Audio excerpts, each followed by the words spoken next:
Komisi Pemilihan Umum Kabupaten Pangandaran gelar rapat koordinasi lintas sektoral di Aula KPU Kabupaten Pangandaran, Sabtu, tanggal 18 November tahun 2023. Rakor tersebut melibatkan Kesbangpol TNI Polri Satpol PP Bawaslu Ketua PPK dari 10 kecamatan dan 10 camat di Kabupaten Pangandaran serta stakeholder lainnya.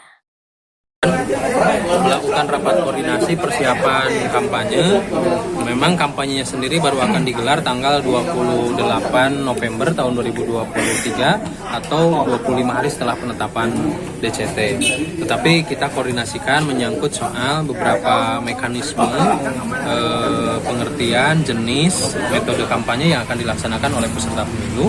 Kemudian juga berkenaan dengan larangan, kemudian regulasi yang melingkupi teman-teman peserta pemilu. Harapannya adalah stakeholder dalam hal ini unsur pemerintah, kemudian juga stakeholder terkait mengetahui secara detail tentang hal-hal apa saja yang dilarang, hal-hal apa saja yang boleh selama proses pelaksanaan kampanye itu sendiri. Nah, selanjutnya saat ini juga kita koordinasikan mengenai titik lokasi pelaksanaan metode kampanye, yaitu pelaksanaan pemasangan alat peraga kampanye, baliho, spanduk, kemudian juga lokasi rapat umum. Pemasangan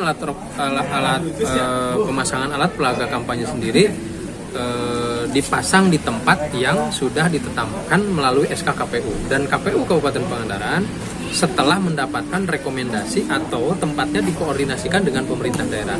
Dan hari ini rapat koordinasi ini adalah upaya untuk menentukan titik-titik lokasi pemasangan alat peraga kampanye, karena titik-titik lokasi tersebut adalah milik pemerintah daerah. Dibolehkan dan ditidakbolehkannya sesungguhnya oleh pemerintah. Ini juga berdasarkan koordinasi atau bahkan dari SK rekomendasi dari Bupati gitu, lokasi-lokasi ini. Dalam ketentuan PKPU perubahan dari PKPU 15, PKPU nomor 20 tahun 2023, kampanye diperbolehkan di dua lokasi yang sebelumnya dilarang kemudian menjadi boleh, yaitu di tempat pendidikan, di perguruan tinggi, dan di gedung yang menjadi milik pemerintah. Dengan ketentuan pertama, sepanjang ada izin dari pemilik, sepanjang ada izin dari pemilik, gedung pemerintah ada izinnya, kemudian di perguruan tinggi ada izinnya, dan di tempat pendidikan juga eksplisit disebutkan yang boleh itu di perguruan tinggi, bukan di SD, bukan di SMP, bukan di SLTA, tapi eksplisit disebutkan di perguruan tinggi berbentuk universitas, institut, sekolah tinggi, akademi komunitas. Nah, itu baru diperbolehkan kegiatan kampanye, dan dengan ketentuan dilaksanakan di kegiatan hari libur Sabtu Minggu. Kemudian juga ada izin dari pemilik, kemudian dilarang membawa atribut peserta pemilu. Camat-camat apa tadi yang disuruh apa? Mengkoordinasikan lokasi APK, tempat rapat umum, kemudian menginstruksikan, menjelaskan kepada jajaran, mengarahkan, menghimbau kepada jajaran kepala desa, perangkat desa di lingkup puspika kecamatan masing-masing agar menjaga netralitas. Kami menghimbau, menginformasikan kepada masyarakat, kepada pemerintah kecamatan, kepada para camat untuk menjaga netralitas.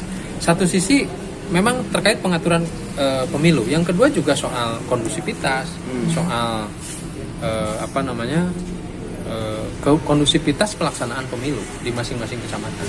Hanya dilarang di tempat di tempat ibadah, di lokasi pendidikan, kemudian di tempat layanan kesehatan, kemudian juga termasuk pemasangan alat peraga kampanye, pemasangan BK tidak boleh. Kegiatan pertemuan terbatas tidak boleh di rumah sakit, tidak boleh di tempat ibadah, tidak boleh di tempat pendidikan.